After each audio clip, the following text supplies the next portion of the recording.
berapa banyak harta yang dimiliki Qingchen. Melihat sosok Qingchen hampir menghilang, Ling Longling tidak bisa menahannya lagi. Ada sebuah rune muncul di tangannya. Rune ini tampaknya sama dengan milik Qian Yuanliang yang sebelumnya.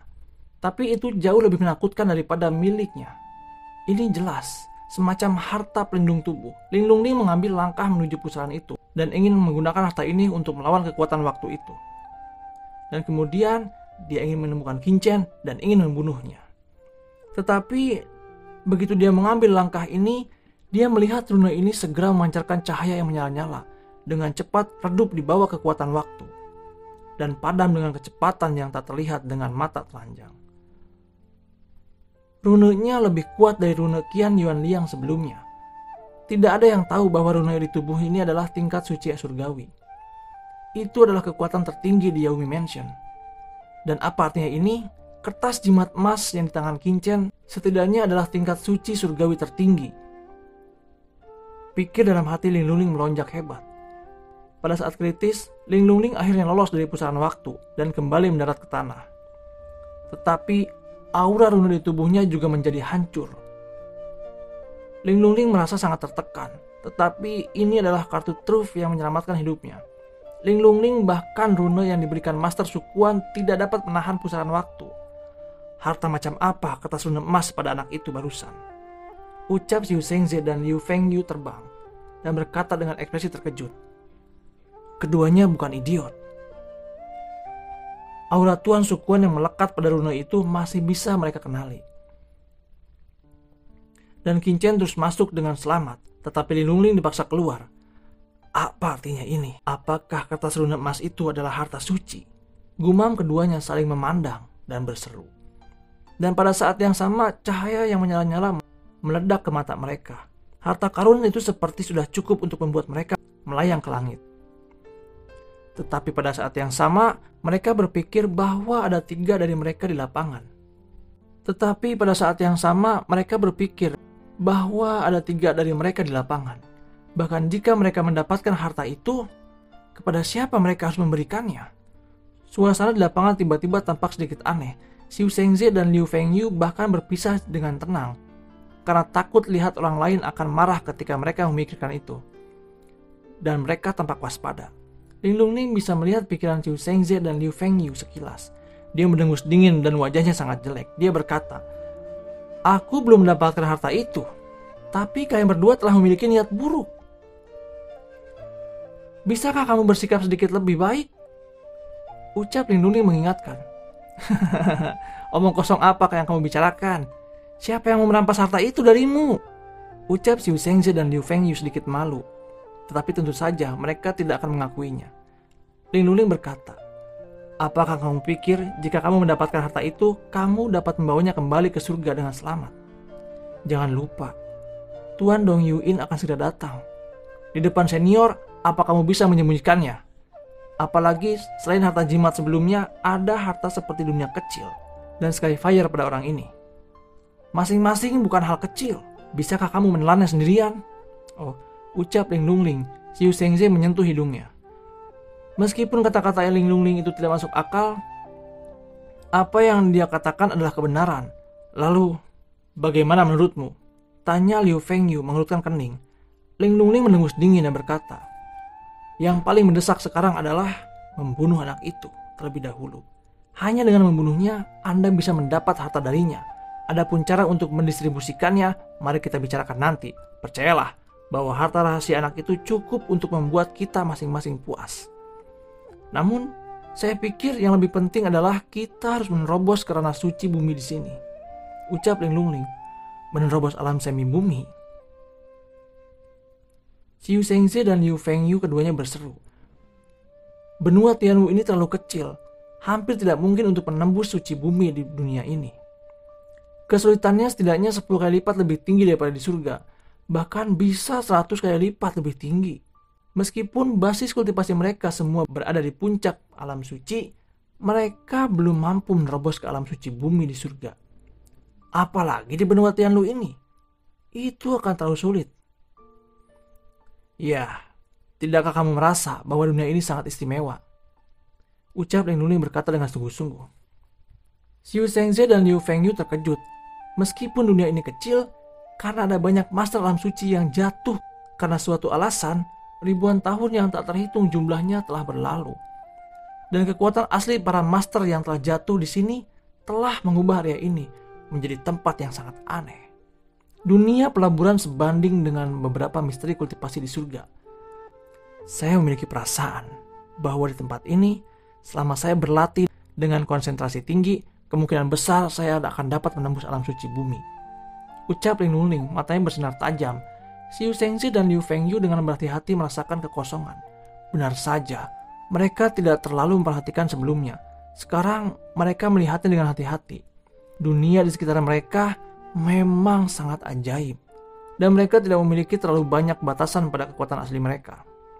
Perasaan semacam ini tidak ada sebelumnya di Ngarai. Tapi di sini itu ada. Ini menunjukkan bahwa bukan tidak mungkin bagi mereka untuk menembus basis kultivasi di sini. Perubahan di dunia dan bumi memiliki alasan masing-masing. Jika saya tidak salah menebak, dalam pusaran waktu ini sangat mungkin ada semacam harta karun khusus yang telah mengubah lingkungan daerah ini. Ucap Ling Nunling berkata dengan suara yang dalam, matanya terbuka. Ini secara alami membuat Xiu Zhengze dan Liu Fengyu lebih antusias dan bersemangat.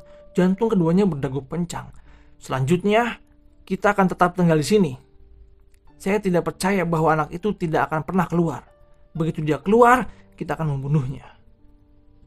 Ling Nunling berkata dengan suara dingin. Mereka bertiga telah membuat keputusan dan mereka semua duduk di sini dan tidak memberi Qin Chen kesempatan untuk melarikan diri lagi. Karena selama Qin Chen keluar, mereka akan membunuh Qin Chen. Tidak peduli berapa lama mereka menunggu di sini.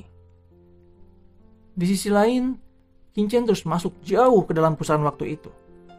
Di dalam pusaran waktu, penglihatannya sangat terpengaruh dan bahkan kekuatan jiwanya akan terdistorsi di sini. Bahkan dengan kekuatan jiwanya, dia hanya bisa melihat dalam jarak 10 kaki. Tidak ada apa-apa di sini. Dan yang aneh untuk dikatakan adalah bahwa sumber kekuatan di sini sangat aneh. Seolah-olah tidak ada habisnya dan selalu mustahil untuk melihat sumber yang sebenarnya. Qin Chen tidak tahu betapa menakutkannya pusaran waktu. Di bawah perlindungan kertas rune emas, dia tidak bisa menyerang seperti 10.000 hukum. Jika benda ini dapat terus menunjukkan kekuatan seperti itu, Qin Chen percaya bahwa itu akan dapat membunuh seseorang guru surgawi dalam sekejap. Karena dia telah melihat tindakan Ling Nunling, dan dia tidak akan dapat memasuki pusaran waktu ini sama sekali. Tidak tahu seberapa lama pusaran waktu itu tiba-tiba menghilang. Qin Chen menemukan dirinya di tanah dengan tanah yang keras di bawah kakinya. Kertas rune emas redup dan jatuh ke tangan Qin Chen. Dan rune itu terdiam. Qin Chen melihat sekeliling dan jiwanya dengan hati-hati bersandar ke ruang di depannya. Dan segera merasakan pusaran berbagai hukum terjalin. Seperti jaring pisau. Mengubah kesadarannya menjadi berkeping-keping. Ini seharusnya menjadi tempat inti dari runtuhan ini. Kata kucing hitam besar itu tiba-tiba. Qin Chen mengangguk dan melihat sekeliling. Napas perubahan kuno datang ke wajahnya. Hati Qin Chen terkejut. Nafas Daoyun Gua di sini mengerikan. Sangat disayangkan, tidak mungkin untuk memahami dan menyerapnya secara langsung. Hukum persepsi dan jalan surga 10 kali lebih tinggi daripada dunia luar. Bahkan 100 kali lipat lebih tinggi. Jika kekuatan hukum jatuh pada Qin Chen, jika bukan karena Qin Chen telah menumbuhkan ekalisiti abadi, kekuatan hukum ini dapat dengan mudah membuatnya musnah dalam sekejap. Chen kecil, di mana kita sekarang? Apakah ini kedalaman tanah terlalang dewa? Ucap Yu Qiansu bertanya dengan kaget dari cakram Gyo keberuntungan alam semesta. Mereka juga dapat melihat pemandangan luar, tetapi berdasarkan kultivasi mereka tidak dapat meninggalkan cakram Gyo. Begitu mereka keluar, mereka mungkin dalam masalah. Qin Chen berkata, kalian teruskanlah berkultivasi di cakram Gyo keberuntungan. Gu Zunren sengaja disediakan untuk Anda. Sementara asal surgawinya belum hilang, Anda dapat melahap asalnya. Dengan cara ini, basis kultivasi Anda dengan cepat akan pulih. Ucap Qin Chen. Daratan ini telah menjadi semakin berbahaya, dan Qin Chen membutuhkan kekuatan anggotanya sendiri untuk menjadi lebih kuat. Dan di antara banyak orang di bawah komandonya, Gu Zunren jelas salah satu yang terkuat. Sementara Gu Zunren berkultivasi di cakram Gyo alam semesta, Qin Chen terus berjalan dengan hati-hati. Chen kecil, hati-hati! Terlihat kucing hitam besar itu tiba-tiba berseru. Dao Yun Guo yang mengerikan menyerang, dan Qin Chen buru-buru mundur. Dao Yun Guo itu tiba-tiba terbang ke arah Qin Chen. Napas yang mengerikan membuat rambut dingin Qin Chen berdiri. Qin Chen bergerak maju dengan hati-hati. Ini tampaknya menjadi medan perang kuno. Tetapi telah dihancurkan oleh pertempuran besar, dan hukum ini harus ditinggalkan oleh orang-orang kuat yang bertarung di masa lalu dan bertahan untuk waktu yang lama. Ucap kucing besar itu mengamati waktu yang lama. Medan perang kuno. Gumam Qin Chen menarik napas dalam-dalam. Apakah Dao dan aura ini ditinggalkan oleh orang-orang yang kuat pada tahun itu? Sejarah tanah terlarang dewa kembali ke beberapa tahun yang tidak diketahui.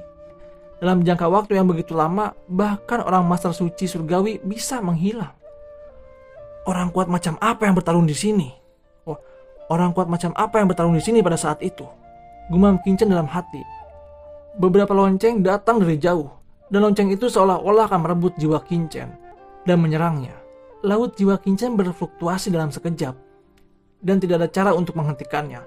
Lautan jiwanya langsung terkoyak, dan seteguk darah dimuntahkan dari mulutnya. Wajah Qin Chen menjadi pucat, dan dia segera menggunakan teknik terlarang jiwa surgawi untuk memulihkan jiwanya. Wajah Qin Chen tampak jelek, dan itu terlalu menakutkan di sini. Dia tidak bisa bertahan di sini dengan kekuatan jiwanya, tapi tanpa teknik terlarang jiwa surgawi, dia khawatir dia pasti sudah lama mati. Bel berbunyi lagi, seolah-olah telah melakukan perjalanan melalui alam semesta. Itu datang dan pergi secara cepat, tetapi menghilang setelah beberapa napas. Dengan suara-suara yang datang, Qin Chen secara bertahap beradaptasi dengan lingkungan yang menakutkan di sini, dan terus menjalankan teknik terlarang jiwa surgawi untuk memperbaiki jiwanya sendiri. Jika bukan karena teknik terlarang jiwa surgawi, dia akan mati beberapa kali. Pada saat yang sama, Qin Chen juga mengerti bahwa suara-suara ini seharusnya adalah suara yang ditinggalkan oleh orang-orang kuat yang bertarung.